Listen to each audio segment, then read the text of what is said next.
মাছ একঘেয়ে লাগছে? তাহলে ফুটন্ত গরম জলে কাতলা মাছ দিয়ে এই রেসিপিটা বানিয়ে নিন, একেবারে নতুন ধরনের। হ্যালো বন্ধুরা, আশা করি সকলে ভালো আছেন।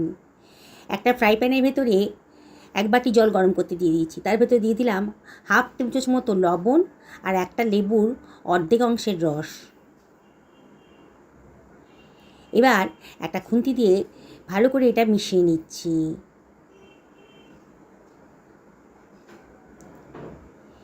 এবারে আমি আজকে কাতলা মাছ রান্না করব একেবারে ডিফারেন্ট স্টাইলে। এই কাতলা মাছগুলোকে আমি ফুটন্ত গরম জলের ভেতর দিয়ে দিচ্ছি। অনেকেই মাছ খেতে একেবারে পছন্দ করেন না। আপনারা যদি এই রেসিপিটা বানিয়ে দেন না, দেখবেন তারা কিন্তু মাছের ভক্ত হয়ে যাবে। আমি খুব বেশি এটাকে সেদ্ধ করব না। এই মিনিট খানেক ফুটন্ত জলে একটু নাড়াচাড়া করে মাছটাকে সেদ্ধ করে নেব। তাহলে মাছের গায়ে যে আঁশটে গন্ধটা আছে না, একেবারেই থাকবে না। চিমটা দিয়ে একটু উল্টে পাল্টে দেবো। খুব সাবধানে করতে হবে। মাছ কিন্তু ভীষণই নরম। একটুতেই কিন্তু মাছটা বেশি সেদ্ধ হয়ে গেলে তখন ভেঙে যেতে পারে। হয়ে গেছে মিনিট খানেক। এবার আমি চিমটার সাহায্যে এই মাছগুলোকে তুলে অন্য একটা পাত্রের ভেতর রেখে দেব। সমস্ত মাছের টুকরোগুলোকেই জল থেকে তুলে অন্য একটা পাত্রের ভেতর রেখে দিচ্ছি।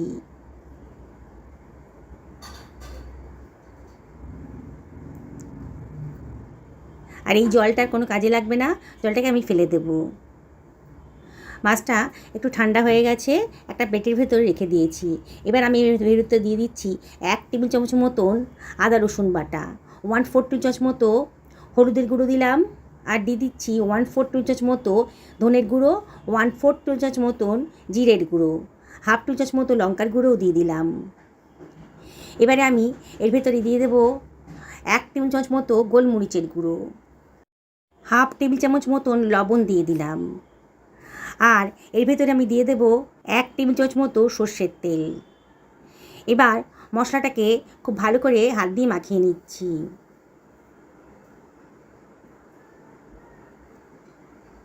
এবার এই মাখা মশলাটাকে আমি মাছের গায়ে ভালো করে মাখিয়ে দেব।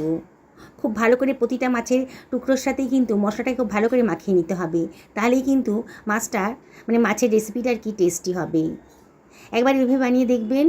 যারা মাছ খেতে পছন্দ করেন না তাদেরকে বানিয়ে দেবেন, দেখবেন তারা কিন্তু চেটেপুটে খাচ্ছে।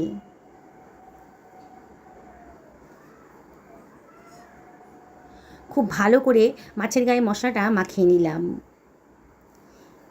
হাতে যদি সময় থাকে তাহলে মিনিট 15 এভাবে মাখিয়ে রাখবেন। আমি ওপর থেকে আবার খানিকটা কুচনো ধনেপাতা দিয়ে দিলাম। ধনেপাতার সাথেও মাছটাকে ভালো করে মাখিয়ে নিচ্ছি। দারুণ সুন্দর একটা টেস্ট আসবে। আঁশটি গন্ধ একেবারেই থাকবে না। আর দারুণ স্বাদের রেসিপিটা আপনারা লুচি, রুটি, পরোটা, পোলাও, ভাতের সাথে কিন্তু খেতে পারবেন। এবার এটাকে আমি রেস্টে রেখে দিচ্ছি। আমি এখানে 2খানা পেঁয়াজ নিয়ে নিয়েছি, মাঝারি সাইজের পেঁয়াজ। পেঁয়াজটাকেও খোসাটা ছাড়িয়ে কুচি কুচি করে কেটে নেব। খুব পাতলা পাতলা করে কেটে নিচ্ছি।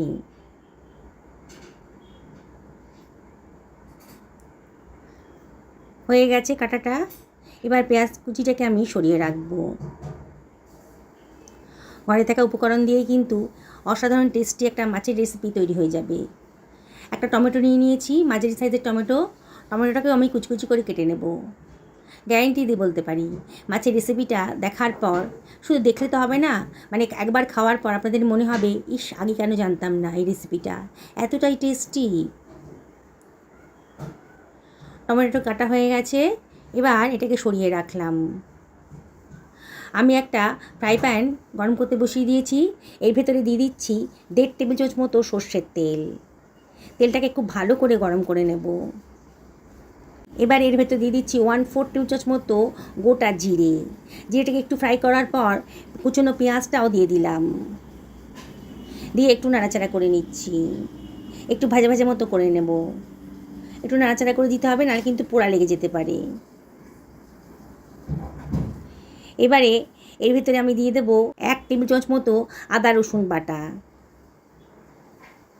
এবারে এর ভেতরে আমি দিয়ে দিচ্ছি প্রয়োজন মতো লবণ, হাফ টেবিল চামচ মতো লবণ দিলাম, যদি পরে প্রয়োজন হয় তাহলে আরেকটু দিয়ে নেব।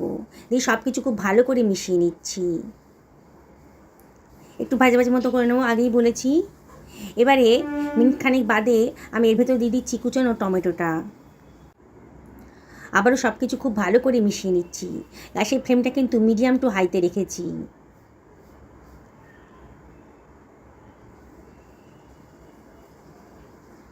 এবারে আমি এর ভেতরে দিয়ে দিচ্ছি 1/4 টেবিল চামচ মতো হলুদের গুঁড়ো, হাফ টেবিল চামচ মতো ধনের গুঁড়োও দিয়ে দিলাম, হাফ টেবিল চামচ মতো জিরের গুঁড়োও দিলাম, হাফ টেবিল চামচ মতো লঙ্কার গুঁড়োও দিলাম। দিয়ে সব কিছু খুব ভালো করে মিশিয়ে নিচ্ছি। লঙ্কাটা অবশ্যই নিজেদের পছন্দ মতো দেবেন, তবে এই রেসিপিটি একটু ঝালঝাল হলে খেতে ভালো লাগবে। অনবরত নাড়ছি, দেখুন আস্তে আস্তে কিন্তু মশলাটা কষানো হয়ে যাচ্ছে। এবার আমি এর ভেতরে দিয়ে দিচ্ছি 2 টেবিল চামচ মতো জল। জলটা দিয়ে আবারও ভালো করে কষিয়ে নেব, নাহলে কিন্তু পোড়া লেগে যেতে পারে। অনবরত নাড়াচাড়া করে দিচ্ছি। এবার এটাকে আমি অন্য একটা গ্যাসের ওভেনে সরিয়ে রাখছি, লো ফ্লেমে রান্না করতে দেব। একটা তাওয়া গরম করতে দিয়ে দিচ্ছি, ওর ভেতরে দিয়ে দিলাম 1 টেবিল চামচ মতো সর্ষের তেল। খুব ভালো করে তেলটাকে গরম করে নেব। এবারে আমি এর ভেতর দিয়ে দেব ম্যারিনেট করা মাছের টুকরোগুলো। বুঝতেই পারছেন আজকে তাওয়া ফ্রাই মাছের রেসিপি আমি নিয়ে এসেছি, অসম্ভব টেস্টি। একবার যদি খান না, সবাই কিন্তু জিজ্ঞেস করবে যে কোন রেস্টুরেন্ট থেকে আপনি এই রেসিপিটা আনিয়েছেন, এতটাই সুন্দর। একটু নাড়াচাড়া করে দিতে হবে। আমি একটা স্প্যাচুলার সাহায্যে মাছের টুকরোগুলোকে একটু উল্টে পাল্টে দেব। হাই ফ্লেমেই রাখতে হবে, তাহলে কিন্তু একটু ভাজা ভাজা মতো হয়ে যাবে, একটু পোড়া পোড়া গন্ধ বেরোতে আরম্ভ করবে, তাহলেই কিন্তু খুব টেস্টি হবে। দেখুন আমি কীভাবে রান্না করছি। একটা পিঠ হয়ে গেলে আবার উল্টে আর একটা পোর্শন আমি ভালো করে ভেজে নেব।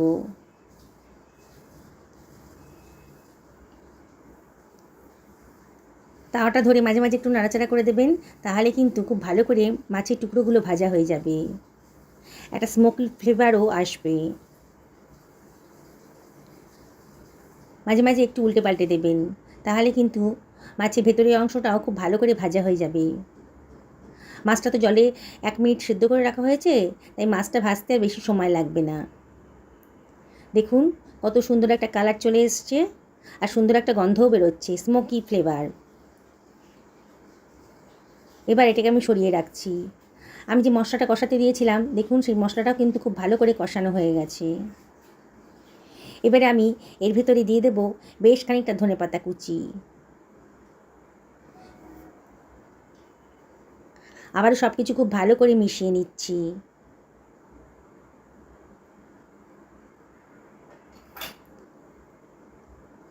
বাড়ির গেস্টদের যদি এই রেসিপিটা করে খাওয়ান না, সবাই কিন্তু আপনার প্রশংসা করবে রান্নার। আবার 2 টেবিল চামচ মতো জল এর ভেতরে দিয়ে দিলাম, দিয়ে আবারও সব কিছু খুব ভালো করে মিশিয়ে নিচ্ছি। গ্যাসের ফ্লেমটা আবারও এখানে মিডিয়াম টু হাইতে করে দিয়েছি। এবারে আমি এর ভেতরে দিয়ে দেবো ভেজে রাখা মাছগুলো। চিমটার সাহায্যে ধরে আমি ওপরের দিকে দিয়ে দিচ্ছি মশলার ওপরে। একেবারে নতুন ধরনের রেসিপি, আগে হয়তো এরকম ধরনের রেসিপি আপনারা কোনো দিনই খাননি। একবার যদি খান না, বারে বারে কিন্তু মাছ আনলে পারি মনে হবে এইভাবে রান্না করি, এতটাই টেস্টি। একটু নাড়াচাড়া করে দিচ্ছি চামচ দিয়ে। মিনিট খানেক রান্না করার পর আমি মাছের টুকরোগুলোকে একটু উল্টে পাল্টে দেব, এতে মশলার সাথে খুব ভালো করে মিশে যায়। এই রেসিপিটা একটু মাখো মাখো হবে, তাহলে কিন্তু খেতে ভালো লাগবে। মাছের রেসিপি খেতে খেতে তো বোর হয়ে গেছেন, একঘেয়ে লাগছে, একবার এভাবে বানিয়ে খান, দেখবেন অসম্ভব টেস্টি। আবার ওপর থেকে ধনেপাতা কুচি ছড়িয়ে দিলাম। সেই ফ্লেমটা এই সময় একেবারে লো করে দিয়েছি। ওপর থেকে দিয়ে দিচ্ছি হাফ টেবিল চামচ মতো গোলমরিচের গুঁড়ো, খুব সুন্দর খেতে লাগবে। আবার কতগুলো চেরা কাঁচা লঙ্কা, কাঁচা পাকা লঙ্কাও ওপর থেকে দিয়ে দিলাম। একটুখানি কসুরি মেথি হাতে ডলেও দিয়ে দিয়েছি। এবার এটাকে লো ফ্লেমে ঢাকা দিয়ে মিনিট 2 রান্না করে নেব। 2 মিনিট বাদে দেখুন আমার রান্নাটা কিন্তু কমপ্লিট হয়ে গেছে। সুন্দর একটা গন্ধও বেরোচ্ছে। একেবারে নতুন ধরনের রেসিপি।